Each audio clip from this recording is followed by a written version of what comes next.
Welcome to Real People, Real Business. My name is Izu Nwachukwu, and this is my podcast. On the podcast, I always bring on entrepreneurs and business people who have been successful at their ventures and their business. But we don't just want to talk about their success. We also want to talk about their stories. You know, the challenges, the failures they went through, and how they were able to build their business, so we can all learn from their experiences. On today's episode, I have an amazing young lady. She's the founder and CEO of Logo & Co. She is a business consultant. She helps businesses set up. She helps with branding, and she's a marketer as well. She's worked from the GCC, UAE, and Canada. Lamia, Tabina, welcome to Real People, Real Business. Thank you for having me.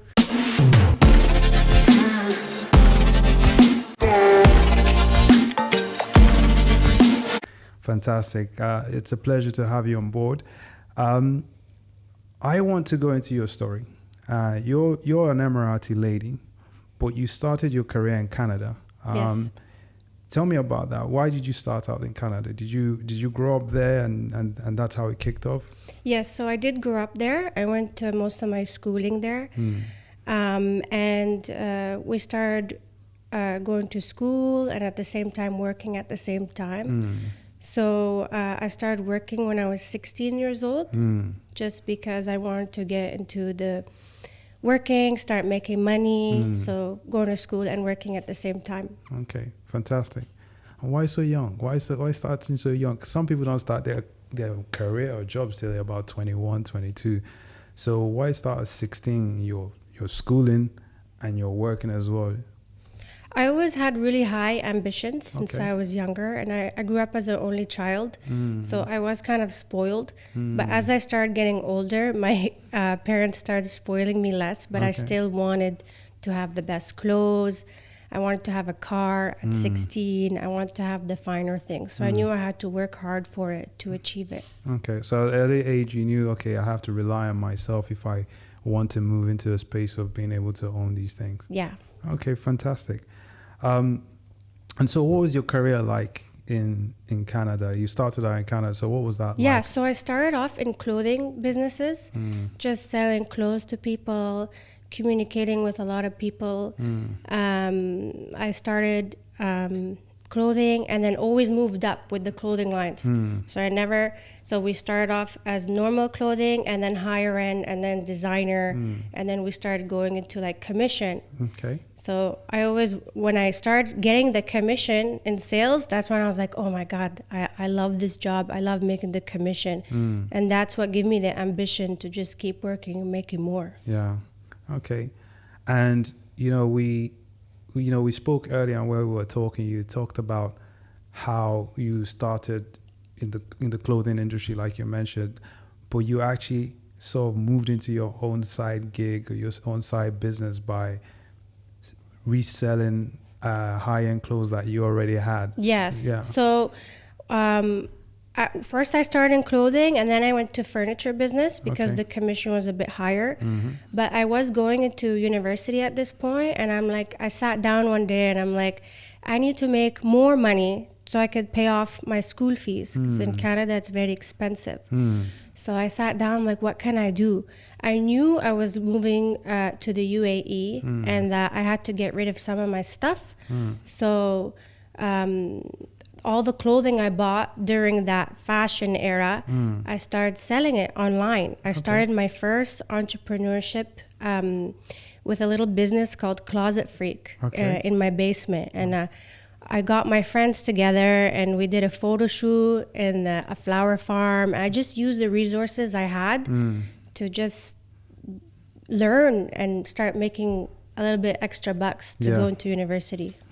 So you looked at it and you thought, okay, what have I got to make this extra like what money? I had, and it was also, I did a lot of research online. Okay. How to do this, how to do that. Yeah. It wasn't anything like contracts or it was just, okay, I'm going to sell something. And then I started going to consignment stores and finding designer items and selling them double the price. Oh. Okay, Yeah, so I made a good amount of money and sold all the things I needed to sell before I moved here. Okay, Fantastic. And I noticed that you moved into personal banking as well with a bank in Canada, one of the more prominent banks in Canada. So you started in retail and then you moved into, why that switch? What drove you into banking? I knew it was a better opportunity for me to move up. I also wanted to learn more about money, how to save money and what people are doing with the money they have in the bank. So I see how they're doing investments, where they're putting their money, and also building connections with people. Because I did start off as a teller, and every day, like, I had clients come, hey, how are you doing? And just having that connection and building the experience in customer service, it was really good and fun for me. Okay. So I'm getting something out of it is that you're someone who wants to keep moving forward and wants to keep going forward and upward.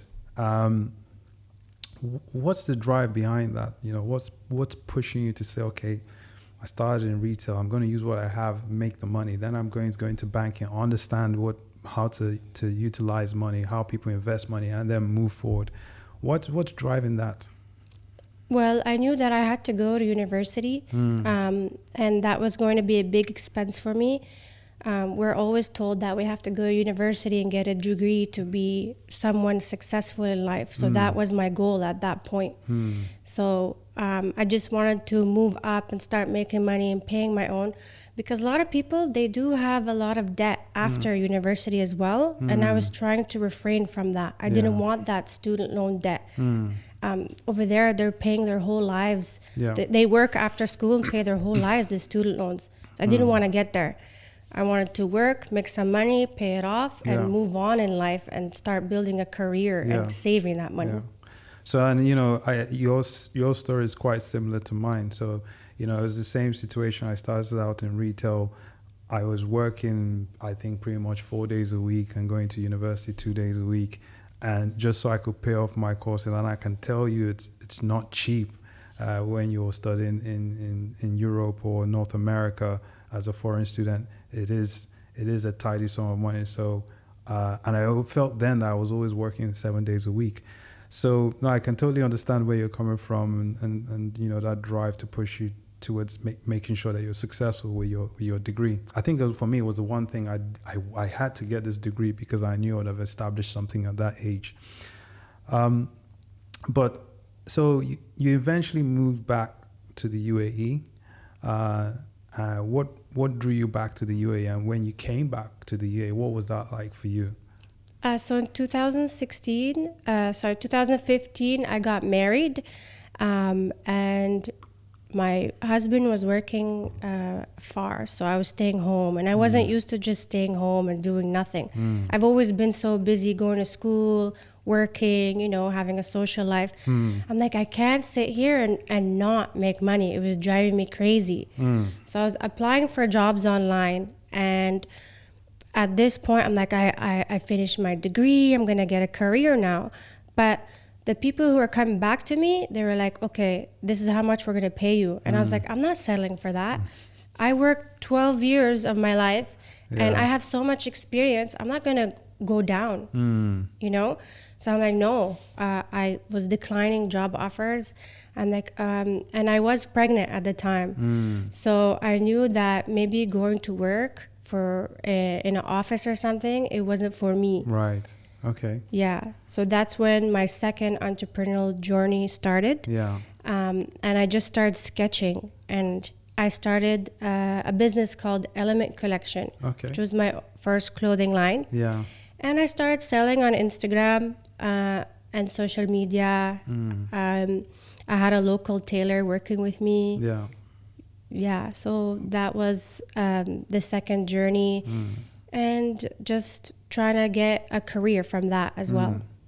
So here you are, you've come back to the UAE, you're getting familiar with your surroundings, you're a expectant mother, you just got married, and you started a business just because you didn't find the right jobs. Did you find that challenging at all with all of that stuff happening around you? Did you see any difficulties in kind of getting your first business up and running? Not really. Okay. I took it as I'm just going to go with the flow and learn things with time. Okay. So everything I did was through my own research and through stuff I learned in school as well. And then studying the market. So I started making designs on Canva. I'm like, I need to build my social media. So I got Canva and started making social media content. And I'm like, wow, this is like really something I enjoy more than the clothing business, because clothing business is so like there's a lot of competition, and it was a steady pace for me. I just want to start making and be financially free myself at that point. So I was in a group, and on WhatsApp it was a bunch of women entrepreneur, and they all advertised for each other on social media. And one of them one day was like, I need a logo. Can anyone make me a logo quickly? I said, yeah, I'll make you a logo. I had no idea what I was doing. I just knew I really liked using Canva. So I made her a logo and sent it to her back in the group. So everyone saw that I made this logo, and I sent it back to her, and it was only 100 dirhams. Okay? And then suddenly everybody in the group wanted a logo. Right. They're like, what? 100 dirhams? Make me a logo. Make me a logo. And it was starting to make me more money than the fashion business. So I got so excited. It was the thrill of just making money, and like, okay, maybe this is something I should explore. And for me, if something's not working out in business, I just need to keep moving. Right. What is going to work? Yes, yeah. You know? Yeah, I think that's something I found with a lot of entrepreneurs, that resilience to, if they come against a speed bump, to find a way around to keep moving forward. But there's something here you said that's really interesting. I want to touch a little bit more on that. When this lady said, I need a logo, you'd never designed a logo before. No. But you said, yes, I can do it. And you grabbed that opportunity. I think there are two people in the world. One are people like yourself who say, okay, I will take the opportunity to learn how to do it and explore it and go on from there. And there probably potentially maybe people like me who say, first of all, let me know if I can do this and if I can succeed. What gives you that sort of mentality to say, listen, I'm going to grab the opportunity first and then, drive towards success? I knew I really enjoyed designing on Canva, but I didn't know after what was going to come with it. Like once I started making these logos, they were asking me, okay, well, give me the vector file of the logo. And I was like, oh, what is a vector file? So I took that opportunity because I knew it was doors were opening for me to a new direction. I'm like, okay, well, I love doing this, so let me do something that I enjoy doing. Because the fashion business, it wasn't going that well. So I'm like, I really enjoy doing these logos. Let me start doing this. And then one of the clients came to me, she's like, manage my social media account. She had a clothing line. I never managed a social media account other than mine. But I knew, I'm like, it can't be so hard. So I looked online, I'm like, how much does a social media manager make? And I saw like $10,000. So she's like, how much are you going to charge me? I'm like, $10,000. That was your first client. And she's like, what? I had no experience, but I jumped for it. It. And then I'm like, okay, no, I started doing competitor research and brought it down. She loved my work. So I started offering those ladies as well social media management. So, again, it's just that story of jumping on the opportunity and then making it work for yourself. But before I go on to the next question, which is for you to tell us a little bit more about your business logo and co. You have mentioned that the fashion business wasn't working as well. How did that impact you to think, okay, this business isn't working and potentially I might have to drop it and move on to something else? Because from a personal point of view, I had a business. I started a business at when I was about 20 years old. And after about 5 years, 6 years, the business was failing because there was an economic crash in the market. And I know how that made me feel. It made me feel like I had failed. It made me feel a little bit depressed. And it took me years before I could get around to think, okay, I'm going to start another business. Just because I was scared of failure. when you had your clothing business and you knew, okay, when did you know that, okay, I got to let this go? And how did that make you feel?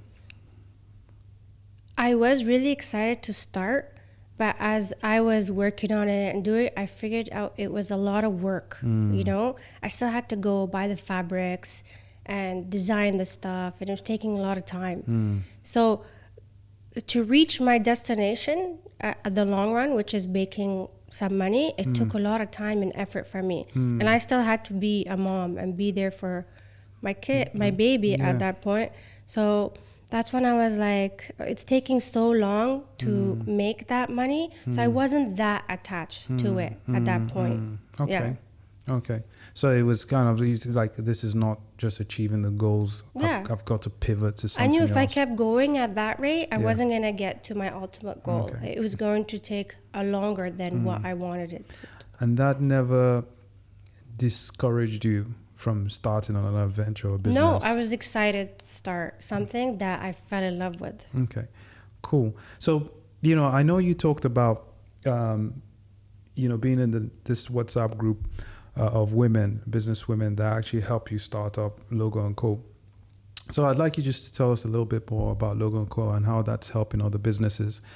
And also, you mentioned that you do some business consultancy. So I'd like to hear that as well. And, potentially people can understand how you help other businesses grow and scale. Yes, so I figured out that I couldn't keep selling logos from Canva, and I couldn't do it all by myself if I wanted to scale. So I went online, looked for some freelancers to work with me. I'm like, listen, now I want to be the number one stop. So if someone wants to open a business, they come to me and I can help them A to Z. So what I did is I hired a freelance photographer, and then I hired a couple girls to help designing accounts with me so I could scale. So instead of 7 accounts, I started managing over 30 social media accounts with a team. And they would get a commission from that. I was still making money off that. And then, so it would be the photography, the design, and then the marketing, which I also outsourced at the time. And we even have videography. So if businesswomen were coming to me, both businesswomen and men, like, listen, I want to start a business. Like, okay, so we'll get you started with your branding and your story. And then once you print that out, we're going to do the photo shoot and videography and then market it online for you. Okay. But that model of outsourcing to freelancers to so that you can scale, so that you can focus on, I guess, the 20% on growing your business, that model didn't work for you, did it? It did. Okay. It did work for me. In terms of using freelancers? Yeah, it worked really well for me. Okay. So I was working with them. I built a relationship with them. But, there's always positives and negatives, okay? So that's why with business, you learn from that experience. You're learning. Not everything is going to be perfect. So I had, for example, a photographer he's a freelancer. He also wants to make money. But I found out he was giving out business cards and saying, just deal with me. Directly. So he was taking on your clients. And then I didn't have that much experience. I was really hurt. I'm like, oh my God, what am I going to do? But I knew I had to keep going. I'm not going to let this guy push me back. So I learned from that I had to make contracts with these freelancers and let them know, like, if we're working between us. You cannot steal my clients. That's when I started implementing contracts between the freelancer and I. Yourself. So you learned from that mistake and just protected yourself and your business. Yeah, my whole journey, it was like ups and downs, but with everything that went wrong, I learned so much from it. Yeah. So tell us about the downs. What was the most down, if I put it that way, that you had in this journey? At the beginning of my journey, I had someone come to me and he was like, listen, I need this huge project from you. And I was so excited. I'm like, okay, this is a bigger company. So I really wanted to do so good at it. I ended up making him a presentation that was like 25 pages, like a business profile. And when I gave it to him, we spent nights just going over it and fixing stuff. Then it disappeared. Welcome to the club. I can say that happens a lot. These days, potentially, when I do stuff like that for certain people, I will share it with them and present it to them, but I don't send them a copy because eventually they just take off into the night and they will get back to you. And you don't even get a feedback to say, okay, you know what, I wasn't happy with it, or I'm happy with it, but I can't afford this now. So yeah, that does happen a lot, unfortunately. And my solution to that is meet them in person, show it to them. If they're happy, then okay, well, let's sign a contract before we work, I guess so. Okay, and how did that make you feel when this has happened? I was so shattered. I'm like, this is not something I want to do anymore. And then I'm like, how could people be like this? But I didn't know anything. But that was also a learning experience with me. With everything bad that happened, I was like, no, I worked so hard to get where I am now. There's no way I can give up now.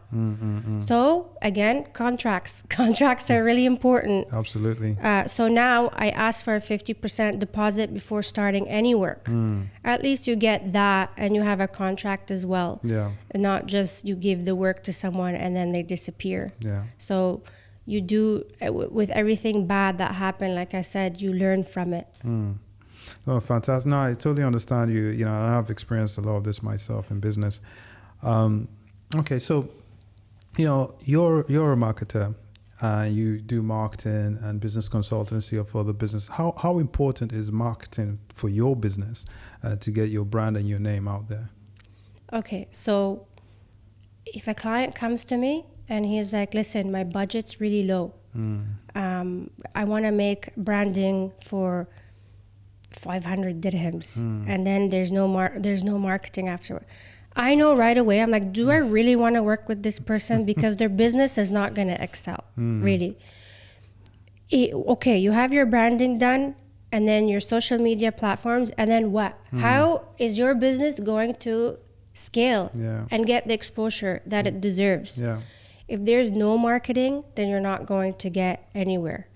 So I did start a health and wellness platform, which was e-commerce platform.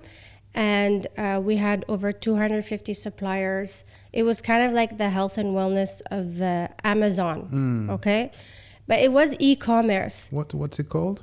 It's called jismi.ae. Yeah. Okay, so when I put in 5,000 to 6,000 dirhams on digital marketing, we were making sales. I was so excited. Then I realized that if I'm not putting money into this, then the sales went back to zero. Even if you're on social media and you're posting consistently, if you're not doing digital marketing, running Google ads, your business is set for failure. Yeah, it's a when it comes to digital marketing, it's a pay to play game. As I say, if you're not paying for it, you can't play. It's just the way the algorithms are set, right?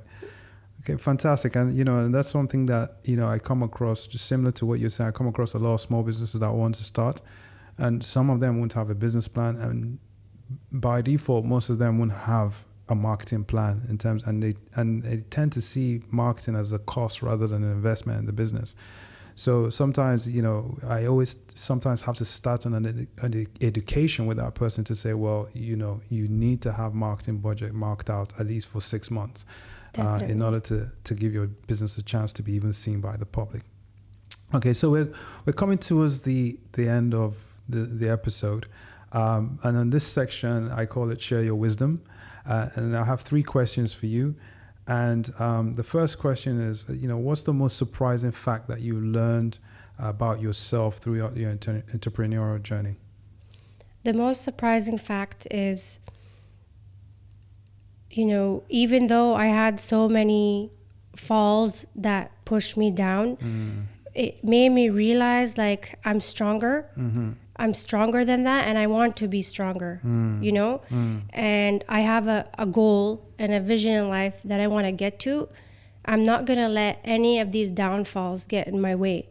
So the surprising fact is I realize how strong of a person I am. Since I was young and had that hustler's mentality of just working and always trying to get to the top, at this point, there's nothing coming in my way. So that's surprising about me, is the willpower I have to keep going. Would you say that that's kind of like you have had more self-belief in yourself? Yes. It made me reflect. I'm like, wow, I did so much, and I worked so hard to get to where I am now. So there's nothing now but success for me. Fantastic. Yeah. And that's a nice segue into the next question, which is, what do you consider to be success, subjective to yourself? So my whole life, I've been working, and one of my biggest goals was to just make money, keep making money. If you want to get through life, you got to make money. And I became, like the last 2 years, I became so obsessed with just, my main goal was money. Like that was my obsession. So there was a time where I'm like, okay, when I get all that money, am I going to be happy? Like, what happens next? So that's when I started experiencing gratitude. Like, I need to be thankful for the money that's coming to me. But what's important for me now is my health, the health of my kids, and the happiness. This is more important for me. So I start experiencing now gratitude and being thankful for my journey. And once you start experiencing, that's success for me now. Just like, finally, the end goal is not money. Okay, you have the money, but I'm thankful for everything that God has given to me. I mean, that's really beautiful, because my own personal learning, especially the way I was brought up as well, it was kind of like, you never rest. You sleep. When you rest, you're dead. And so I never ever celebrated any of my wins in life. I always saw it like, okay, that's done. What's the next one? You have to move on to the next one. And I personally found out the hard way that that's not great for your mental health. And so I've learned now to stop like you and have gratitude for where I am. And I think, again, I realize that you can have the finer things in life, but it doesn't necessarily translate to success, And then when I stop and think, okay, we're in a good place, we're doing good, and we have the means to even go further and have a better life, it feels a lot more satisfying. So I really appreciate that, you saying, gratitude is a form of success and not just the money.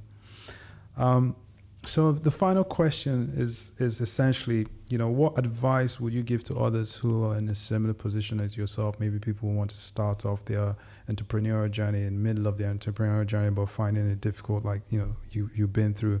How would you advise them? What would you say to them? A lot of people want to start businesses, and they sit on a computer and they're like, okay, I'm going to start this business. But they have no plan for it. A lot of people miss out on doing a business plan for their business. So number one, sit down and work on a business plan. A proper business plan, and what your future goals are going to be and how you're going to get there. So I do offer this business plan in a PDF download on Logo & Co. It helps you plan out from A to Z your business, which leads you to the success. Fantastic. Because when you want to open a business, your mind is everywhere. And a lot of people, they don't get to the end goal because they get overwhelmed. Yeah. But once you have a plan, then you reach closer to that success. And you envision, you start visioning it. Yeah. I think a plan, like you said, gives you that clarity, right? Yeah. As an entrepreneur, I know how many times I don't sleep. And it's not because I'm too busy, or because sometimes there's so many ideas in your head. So I have to have a notepad by my bed when I sleep at night, so I can jot down ideas so I don't forget them in the morning. And it's so cloudy there and fuzzy that sometimes having that plan with milestones that you can come back to and hold yourself accountable, say, okay, we're supposed to achieve this in 6 months or 1 year, and you can come back to it. I find that, absolutely important. Otherwise, you get lost in all of it. So thank you so much, Lamia. Thank you so much for sharing your story with us and your wisdom. It's super appreciated. And, hope and I wish the best for you going forward with Logo & Co. and your business consultancy. Thank you. Thank you so much for having me.